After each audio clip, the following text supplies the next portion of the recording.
Hello, welcome to the Lately in JavaScript podcast, hangout, whatever you want to call it.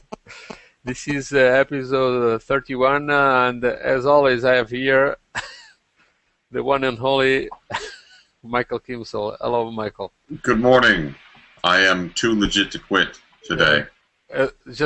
Not just today, as always. All the time. Yes. I'll push this back so my head's not so big in the. Hello. Good morning. Yeah. You have a big head because you think a lot. Thank you. Okay, as always, we have lots of interesting JavaScript topics to talk about, things that have been happening lately. We are recording it a bit late in the month because I was not able to record near the end of the month. I was at an event, and so I had to postpone. But so we have even more topics to talk about as before. But so let's move on and rock on. There you go. And start with a topic here that let me start the screen sharing because it's better if I'm able to reach that window. For some reason it is not appearing here. Oh, okay, there it is. Ooh, there it is. Okay. Well, basically, this is an article that talks about something that I always struggle to figure what would be the ideal way to do it properly in JavaScript, which is to check if a variable is not initialized or has some undefined value. And I remember that when I started a JS class site, I published an article telling people how they could write classes in a way that they are defined more or less similarly to other languages. And in the example, I have some definitions of the classes and objects, namespaces, whatever would be the correct name to call them in JavaScript. And there was a comment by a user of the site just bringing to the attention that the undefined value or constant or whatever is the correct name to call that identifier would not be correct to use to compare to check if it is a variable is defined or not, because you could always redefine the undefined and somehow change the behavior that would be intended by comparing with the undefined value. And one thing that this article brings up is that when ECMAScript 5 made it undefined a property of the global object, and that it could not be changed, unlike previous versions. Michael, when you need to compare to determine if a variable is not defined, what is your preferred way? What is your common way to do it? I think I have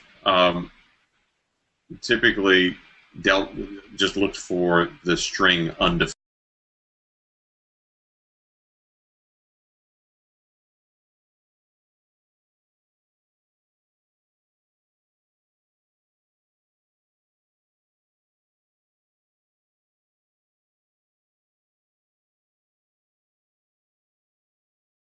Probably something I copy and pasted from a Google search probably in 2006 or maybe even earlier. And it's always been an odd thing, odd way to deal with this. Now, yeah, or maybe it was. No, I don't think it was type of. I'm looking here at the second one saying type of x triple equals undefined. Yeah, I think I was doing double equals quote undefined unquote. Yeah. Well, I dropped the year. I lost part of what you said in the beginning. But well, anyway, this article. I'm trying to restart the screen sharing here. Well, it's always been a strange problem for me, and probably for other people too, because there are different ways to deal with this. And the fact that you could change the behavior of checking for undefined in earlier versions was even stranger. So, yeah. Well, nowadays I'll still do that. I compare to undefined because I don't know if there are still many browsers that use older versions of JavaScript. IE5, IE6, probably, but well, all those 3 people that use those browsers. Yeah. And well, other than that, I don't know if there would be what could be the risk of somebody changing the value of undefined and somehow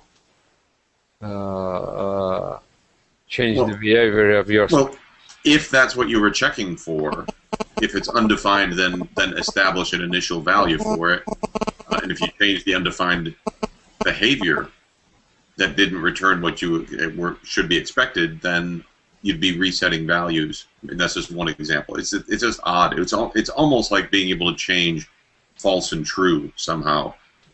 Yeah. I do say I hadn't thought about this, but I like the triple equals. I like X technique 2 here in section 1. X triple equals void 0. I like that because void ignores the operand and always returns undefined. Means void 0 will always evaluate to undefined. I like that. Yeah. That's probably the best. I never seen this one.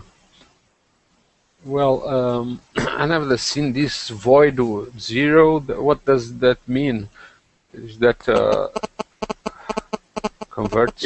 Well, it just says right there that void will evaluate the operand, or it takes an operand, whatever it's doing to it, it ignores whatever result and always returns undefined. That must be what void does. So.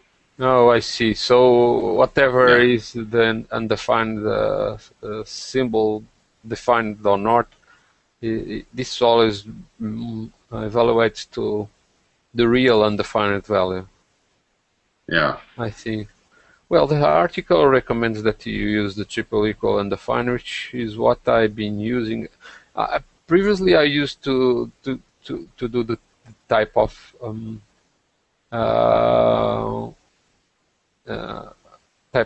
variable compared to the undefined string, but I don't remember why. But I think I used one of those JSHint or JSLint, and for some reason I was persuaded to change. But I really do not recall what was the reasoning for that. How people did it. Well, anyway, the recommendation of this article is to use that. And, well, if you are wondering why, better take a good read of this article. And so we can then figure what is best to use on our scripts. Well, anyway, moving on to the next topic. Let me just switch here because, sorry, I was paying attention to the other window, and then I no longer have the topic here. Well, this Tern is a code analysis. I think it is a tool, right? That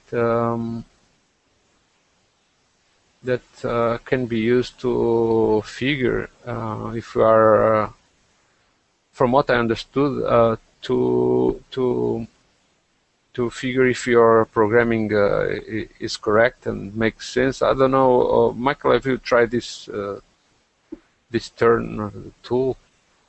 I have not. Frankly, over my head in terms of that article itself. Now, if you go to ternjs.net, there's a demo. You may want to bring that up. There's a demo that you can use, which gives you a little bit more, not much, but yeah. Actually, I'm pulling this up right now. It may not be working in. I'm trying to do it in Firefox Nightly. It may not be working there appropriately because I'm on a nightly build. Oh, it's another Node thing. Yeah.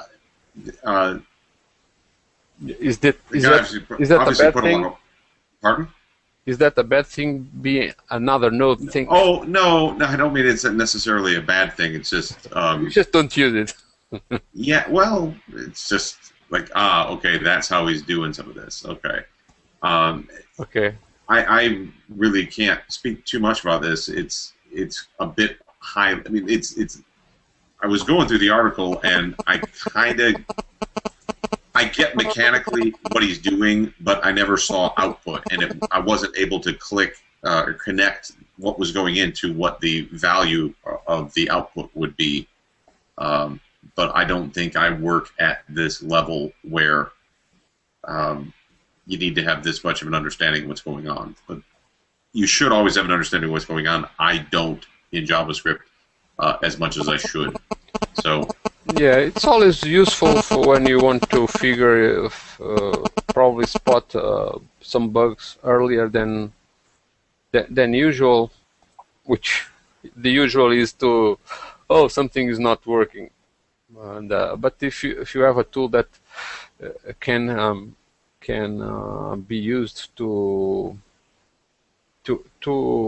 detect bugs earlier than they go into your code goes into production, I think it would be useful than having to figure the bugs later on when you probably may have caused some damage or not, but there is always the chance things like this happening. True. However, this is targeted at a different person than me, a different developer, because I'm not. I do quote unquote advanced stuff in JavaScript sometimes, but I'm doing it only to the extent that I'm using other people's libraries. This probably would make sense for people that are doing deep, extremely complex things, or building the tools that let simpletons like me do the complex things. Yeah. It's just.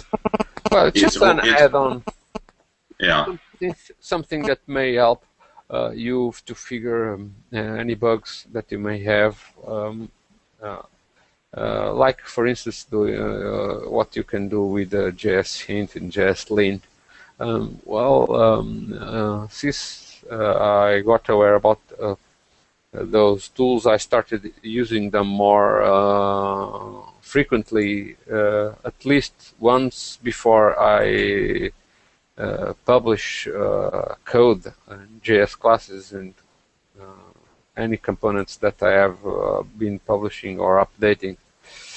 And but talking about explaining your code, there is also an interesting project that I found, ExplainJS.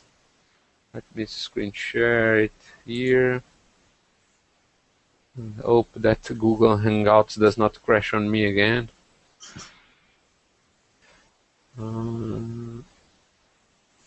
Okay, ExplainJS. You got it, because I've got it up. If you don't, but no, it's every time I try to pick a screen to share, it adds another window, and I miss the right window. Okay. And well, so here they have basically a page on which they let you try this tool.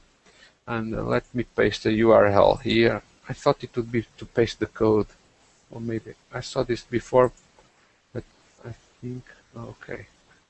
For instance, this code here, it is part of a component that I use, so it just takes the code on the script that I put the URL, and it puts the comments on the left side and the code on the right side. So yeah. The hope is that the comments are used to explain the code. In this case, I pasted the whole license in the code because this is not minified. Well, if it was minified, probably wouldn't have any comments, I think. Well, anyway, this is probably not very useful for me because I don't put many comments or any comments at all, because I try to have a programming style on which the code tends to be self-explanatory. I try to use verbose names in English. So I'll just, let's see. Scroll down a bit. They have some examples, right? Yeah, you could hit Ember or Angular or something. The interesting thing that I think about this is it's interesting to me because I don't think I've seen this done before. Right. As obvious as this looks, maybe I have, and I can't remember. I certainly haven't seen a web-based thing like this. The really interesting thing to me is, or would be, if IDEs had views like this. And maybe they do, and I've just missed it, but it would be pretty slick if this was an alternate view, so I could have my code and comment side by side rather than top to bottom. I'm always conscious of, I always have a lot more width on my screen than I do height. I'm always constrained for height. So if things could be moved side by side, I could see more code on the screen and more comments. I think it's a neat idea. Yeah. It'd be interesting to see this used, this side by side approach maybe adopted more. Yeah. Well. As I said, it's probably not the best. It's not as useful for my code because I don't put many comments. But for people that comment their code a lot, it's probably much more useful. Michael, what is your commenting practice? Oh. Do you comment a lot, or maybe not? Well, thinking of just about coding in general, I have moved to trying to do more comments, explanatory comments, done a bit more on the testing side in the past several months, automated tests, things like that. So tried to make things more, as you were saying before, sort of understandable and self-documenting, self-explanatory, but I like comments, and I like to think that I'm doing a better job of it now than I was 5 years ago. Yeah, and well, I think my practice will never change because I got used to this not commenting much. Although I use comments to embed. I have defined a format to embed documentation in the original source code of the JavaScript or even PHP. It's a sort of a XML format. It's not very pretty, but it's I have a tool that extracts that documentation, and it can extract a lot of details that then produces readable documentation in different formats that are useful. And I wish I could remember the name of the tool, but I mean, 2 weeks ago I saw something, 3 weeks ago, and it was a plugin for Visual Studio that would allow you to attach images into source code, and it would embed it in a comment or embed a reference to a file.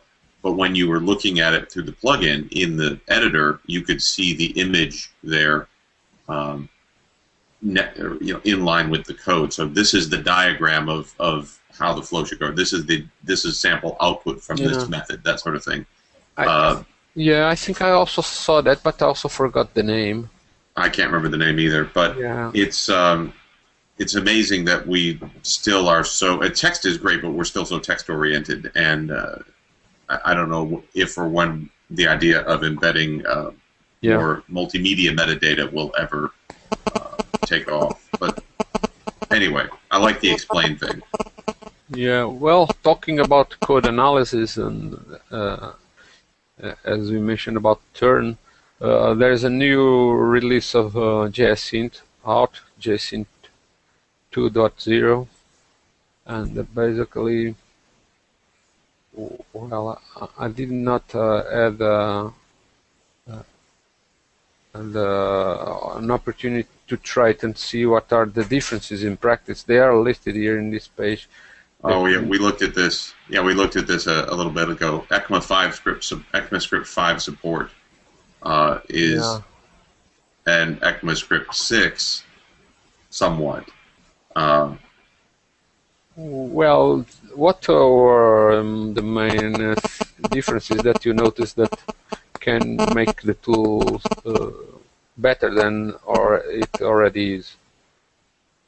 Well, I'm looking here. It looks like, just reading this, it looks like there's some support for specifically Firefox or Mozilla extensions, and there's some more command line changes. Looking for a .JSHint file. Yeah. But it also, probably the biggest one at the end is they're trying to change the release cycle, or the release schedule, to be faster. Oh yeah. So I have not noticed that part. Just now, I don't know exactly what faster means, but if they're looking at maybe monthly, that would be a tool that you'd be, just like we upgrade our browsers now. Many of us upgrade our browsers probably, if not weekly, maybe monthly. You're getting a new version of something, or you're trying new versions. It may be that JSHint is now going to try to keep in line with browser release schedules more. I'm just reading that in. They're not actually saying that. Yeah. Well, for me, the tool is already great. Very helpful. Both JSLint and JSHint, I try to pass my code to those tools to detect something that was not intended. It also changed my my programming style. Now I put more brackets around the single statements, like those after if conditions. And a new thing that I noticed they added is this new pragma, which is basically a comment, and that is to signal JSHint to not give warnings, not give specific warnings that about things that you are well aware that are intended in your code. They are not accident, and they do trigger some warnings. And I'm not sure if this was present before. I think there was there were already a way to pass default options to. Yeah, there was maybe. Yeah. Like maybe just a variation of an option was added. Yeah. Well. Anyway, I think this is great. The tool is getting very mature, and I don't know what else you could want from these tools, because they are already great. Any features that you miss from JSHint and JSLint? I think it should email everybody on the team and maybe email some cat pictures. That would be helpful. Oh, cat picture would be awesome. Yeah. You are right. That feature is definitely missing. See, whenever you think that an app can't get better, I can tell you how to make it better. Yeah. Okay. Yeah, cat picture will help. That was interesting. There's actually the next two topics that you brought up are interesting to me because they're both kind of side. I mean, they're not really the same thing, but both using Canvas. Yeah. This Gif.js or Gif.js, something to let you build animated GIFs to just piece together multiple frames is interesting. I'm not sure I've seen one of these before. Probably have, but it's not coming to mind. That's interesting. And it uses Canvas. Yeah. Well, so let me show it here, the page. What you are talking about first is the Gif.js. What is the right way to pronounce GIF? Is it GIF or GIF? I say GIF, but I heard on the radio last week it's supposed to be GIF. The guy who invented the format pronounces it GIF. So yeah, I still think he's wrong. Exactly, as if that matters. And, yeah. And more importantly, you heard it on the radio, and the radio is very relevant these days. Yes. Okay. Well, anyway, now seriously, this is a library that is able to build GIF streams. Yeah. From pictures. It can extract frames from canvas elements, and it can even compose animated GIF pictures. And well, I was wondering what happens after this rendering call here. Does it save it to some data?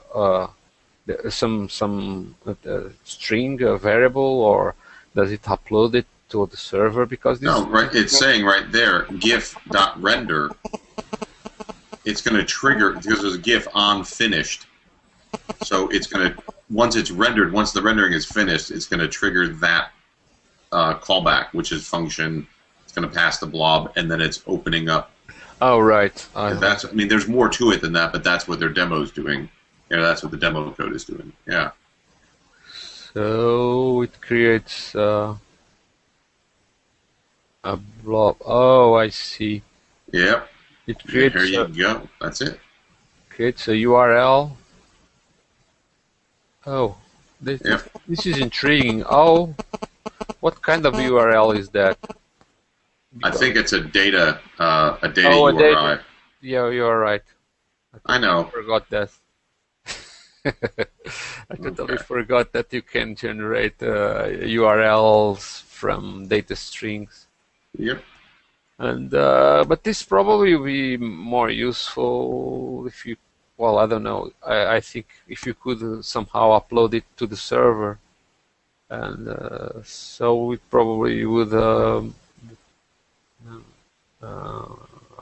tackle this with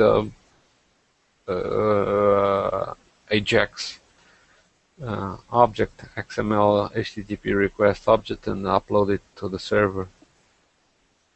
But well, this is great because Canvas you can generate a PNG from Canvas, right? So I think so. Yeah. So you can with this library now you can generate data streams in GIF format, so you can upload the upload or even show in the browser with the data URLs. Yeah. And now you can dynamically animate your cats. I could. Yeah. And on another Canvas note, using some other aspect of Canvas, it kind of leads into the next article that you had from exactly. Yeah. Do you see it? You see it? Yeah, here. Oh, you've got it there. I had it shared as well here too. This article from Raymond Camden. Yeah. About I think, well, yeah, I think it's Canvas related. I thought it was when I'd first gone through it. Maybe not. Maybe I got this wrong. Well, but the idea of not, maybe I just got this wrong. Oh. Yeah, this was just somebody's comment here, is that about grabbing a data URL from Canvas. But I think he was talking a little bit more about you can just use, at least with WebKit now, current WebKit, you can say input type equals file and then capture equals camera, and you can trigger a camera taking a picture or loading a picture from the roll, the image roll. Yeah, but I suppose this requires proper support from the browsers. Which browsers support that parameter of camera? Probably. What was the question? It was cut. I was wondering about the browser support. Oh, wait. No, this is where the camera is, because, or not camera, the canvas, because what you're getting from the camera is something, you're still getting a data URI, and you can deal with that with, you're getting a data URI, which you would get from Canvas, but you're getting a data URI, which can then be passed to an image tag. This is specifically, he's talking about iOS here, but I believe that you can do this in current Android as well too, I think. But yeah, even without taking the picture, you could, I know with iOS 6, I don't think I tried it on 5, but I know with 6 you could do file upload. If you even just had a regular file upload thing, one of the options when you click that on iOS is that it would say what you could go to your camera roll and choose a picture from that. This is actually triggering the camera and then giving you the data, and then you could AJAX upload it or post it or whatever. But it's nice to see that this is slowly coming around finally in iOS, and ideally better ways of triggering this in Android too. The file upload support was nice in Android, but I wasn't sure if you could trigger an actual camera from a web page before. It looks like you can now.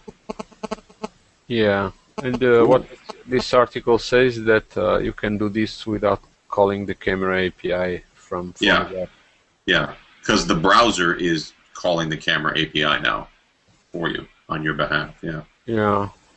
Well, because the way I thought PhoneGap worked is that it used the underlying browser available in the mobile device, right? When it needed to, but for things like the camera, it was writing code that used, it was compiling code that used native stuff, camera drivers or camera APIs. But now a little bit more of that is exposed. The actual trigger taking a picture and getting that data picture back is now directly from the browser. So you can just serve HTML5 pages from your server and have them take a picture. Yep. Well support, but it still depends on the version of the OS in the. Yeah, though I think newer Android devices are getting updated more regularly, and it does seem like quite a lot of people in the iOS world upgrade to latest versions on a regular basis. Right. Yeah. And what I was wondering is about the non-mobile devices. I could not. I haven't tried this on a non-mobile. I don't know if this would trigger a camera. If you have a webcam, that would trigger pop-up. Probably not. You probably need a more recent version of Chrome or Firefox, or I don't know if you can count anything on anything. You got the code there. Try it. See what happens. Yeah. Not right now, though. Not right now. No, of course not. Well, this is always interesting because with these advances, we can enhance the potential of applications. and Yeah. with this support in the browsers, in the mobile browsers, you rely less on native applications. Yeah. Although it's always better to develop native applications if you want to take the full potential of the mobile device. I don't, but that's And just me. you don't. Have you No. tried to develop any native applications? One a couple years ago, and I won't be doing it again anytime soon. Was it that bad? No, it's just Just I'll fill you in. Maybe I'll regale you with my travails next month. Wanted to touch on one brief thing. A couple months ago, I think we talked about asm.js, which is I'm sharing my screen. Can you share? Can you see my shared screen? Yeah, This is an article I found a couple weeks ago, and that is some benchmarks that somebody had done showing the same concept code compiled to run as native code on a machine, and then as JavaScript in Firefox, and then Firefox in asm.js compiled. asm.js is a smaller subset of JavaScript, and if you can compile towards that, it can run it and deal with it much faster. We can see here for some of the benchmarks, the orange and the blue are close, or the blue is at least a lot closer than the red, which is the native Firefox. Hopefully you can also jump in, just go to the page as well too. I just encourage people that are really into, if you were at all interested in the asm.js stuff, to take a look at this, because as computers get faster, as it becomes faster to do these sorts of compilation things, and we can see some real benefit from this. So, right. I think I have seen some games that were ported. Yeah. To... There was a demo that maybe we can, or maybe a couple more demos. I couldn't find it. I couldn't track it down for this month, but maybe next month we'll walk through try to do a video capture of a live demo of something, because there's some pretty impressive stuff that's been happening with WebGL sped up JavaScript or video stuff in the past few months. Anyway, I didn't want to dwell on that too much, but kind of a follow-up to what we've talked about, some of the stuff we talked about in the past. Yeah.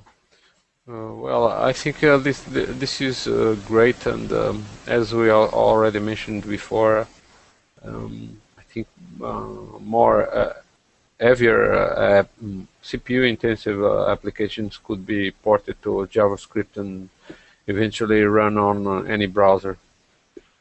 Sure. Okay, well, with this, basically, we have covered the most of the news topics that have been happening lately in the JavaScript world. So we are going to move on to comment on the Innovation Award nominees and winners. Let me screen share it here so everybody can see it. Let me increase the font. This time we are going to talk about the nominees of March, which were voted on April. And so in May the results came out, and we've got 4 nominees. There are not many, but they are good. Michael, which ones would you like to comment? Well, this was the other Canvas thing that I was thinking about. It wasn't. I got my canvases all messed up. This first one here, I'm sharing my screen. Can you see my screen up? Yeah, this is. Yeah. I don't know where that went. Why am I? Yeah, this is a Jquery plugin to convert an image from color to grayscale. This is from Raul Molnar from Romania. Hello, Raul. Thank you. This is. It returns a data URL that can be used to dynamically set. Yeah, another Canvas example here. And if we look at screenshot demo, we can see there's the original, and there's the Greyscale version. And interesting to me because, gosh, I'm going back 20 years, 18 years, 19 years. I was working with, no, it was actually 20 years ago. I was working with a friend on a project, and we were trying to do color manipulation of images. We were taking images and scanning them in, and I was trying to go through and do things like, let me go to Greyscale, let me do something. Not in my naivete, I didn't know that there were already pre-written components that you could do to do this, and I was doing it all on BASIC on a 33 megahertz machine. It was taking forever, but this is the kind of stuff that we can do. Not only, hey, we've got faster computers, but we can do this directly in JavaScript, which is, I'm not going to say it's the basic of the 21st century, but it's a language that's available to everybody and pretty easy to get started with. So, right. Raul, congratulations. Thank you very much. It's Canvas. Well, Canvas, there's a great potential for Canvas applications. I have developed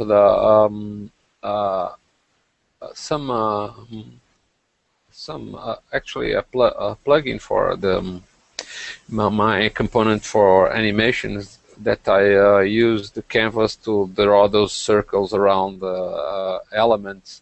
So I just overlaid Canvas on the top of the element, just made some calculations, and well, the potential is there. It just depends on your imagination to use Canvas for almost anything. So other than that, which other?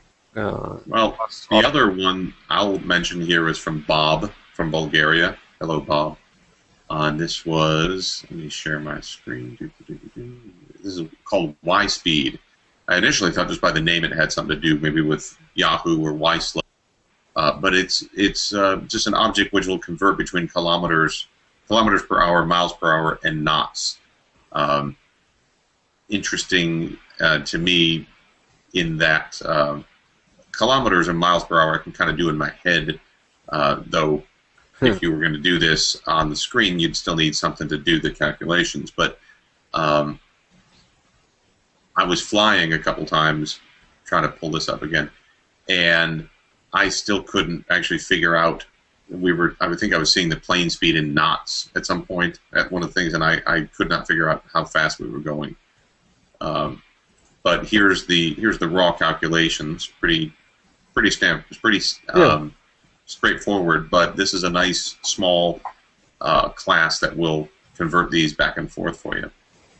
Yes, that's quite simple, but it's always effective, and I will not say that you probably need this specific component to do those calculations because they are very simple, but for people that are learning, they are always very useful.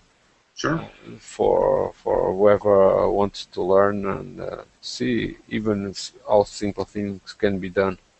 So on my part, I also want to comment a couple of classes, objects. I never know which would be the right way to say it, because if I say those are classes, some people will complain. If they say they are objects, it probably be abstract, and people, oh, this is the JS classes site, it has objects. Yeah.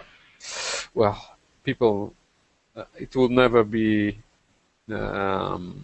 possible to please everybody, so I'll always say classes and then say the objects.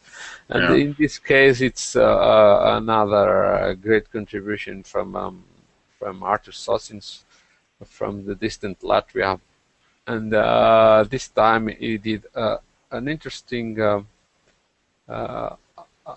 object that can be used to somehow help you playing that Fallout 3 game. I was not even aware what was this game because you're not a gamer. I'm not either. I used to be a gamer when I was until college. I was to play games, but then I decided that I should do more serious software and stop playing games.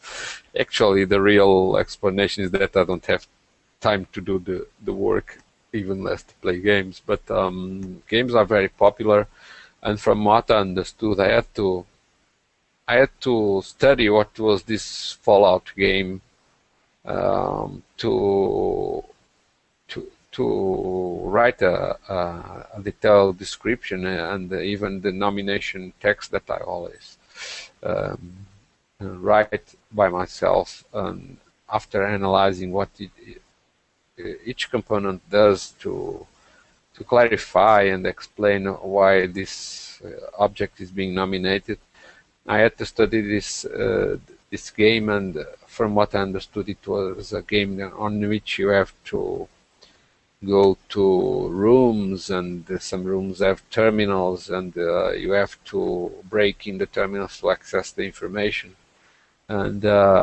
you have to go through different attempts to get to guess passwords, and you get hints from the system when the passwords are not correct. So with those hints you can figure or which letters may be right or not, and so Arthur's developed this component to help you break in the password system, because it's actually very dumb, the password system. It was meant to be broken, but Arthur's developed this component that in just a few attempts it guarantees that you succeed in accessing the terminals and moving on the game. Well, so Michael, you were not totally not aware about this game, right? Not a gamer. Yeah. You are very cool. You are ancient. Hey. When I played Ultima 2. Okay. Well, that's not bad. Oh, I don't play anything at all, but I keep an eye on games just because my son is very addicted to them, and he's always trying to find more games. Although he likes a lot of games about first-person shooters and the likes. So I was not aware about this Fallout 3 game because it's not the type of game he plays. But okay, thank you to Artus for his great contribution. It was certainly a fun component, and I'm sure several people will find it interesting if they play this game, Fallout 3. Other than that, the other component that I want to mention is from Javier Camelis. Yeah, from Argentina. Yes, exactly. Well, Javier developed a simple but interesting component that lets you access multiple values of arrays in a single call, if I can put it right. And this is interesting because it sort of reflects the fact that sometimes people are sort of I would say bored of having to set lots of array values, and they have to go through lots of function calls, and if they can do it either in a single call, they will probably be more productive. Well, that's my interpretation of the use of this.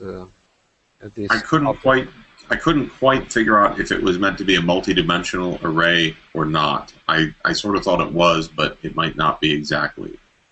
It might be something else. Yeah, well, that's the idea. Just set or get the values of multiple keys all at once. Sure. So it's a sort of minor enhancement to what arrays can already do. You can assign and get values, but you don't have a more express way to do it in many values at once. Well, that's an interesting take. Certainly something that I could not expect for a component in JavaScript or any other language. So thank you, Javier, for his contribution. And with this, we are practically reaching the end of this podcast. Michael, do you want to comment on the issues of the JS Mag magazine? Sure. Well, it's a couple things. Actually, I brought the screen up here to share just some of the topics for this month's issue. And shoot, I have the wrong image up there for some reason. The topics, Janine Meyer is with us again. Is that? I'm sharing my screen, am I not? Yeah. Yeah. Okay. There we go. Janine Meyer walking through another tutorial on specifically moving transparent images. Lars Konthoff, hope I'm saying his name correctly, has a second installment on his series on graphing with D3. D3.js is sort of a hotness in graphing in the JavaScript world, but it's not an easy. It's certainly not as easy as the YUI charts or the Google charts. It definitely has a different approach to data visualization altogether. Chandan Luthra has been writing for us for a while, and he has a piece on the main tag in HTML5 and what you can do with that and what that means in the HTML5 spec. And I don't have the description here for Chetan's piece, but some security article, some information on security in HTML5, and then Justin, as always, keeps us up to date with some of the news going on. So that's our June issue. Well, that's great. Well, with this, you practically ended this hangout. I really wanted to announce something regarding the upcoming system reputation that I've been developing for the last months, but I've been too busy. I was not able to launch it in last month as I hoped, but I'm very eager to launch it and tell about it. So since it is not yet ready, I have to skip it to not spoil the surprise. We'll talk about it and demo it next month, maybe. Yeah, well, I'm sure it will. Next month will be the birthday of the PHP classes site. He's already a site that is already a teenager. It's going to be 14. Wow. And since all the developments that go in PHP classes and JS classes are done in parallel, all the features of one site are practically appear on the other site. We'll also comment about this next month because I want to launch it certainly before the birthday, which, if I'm not mistaken, is on 24th. So with this, we practically ended the podcast. Michael, thank you again for coming, and on my part, that's all for now. Bye. Adios.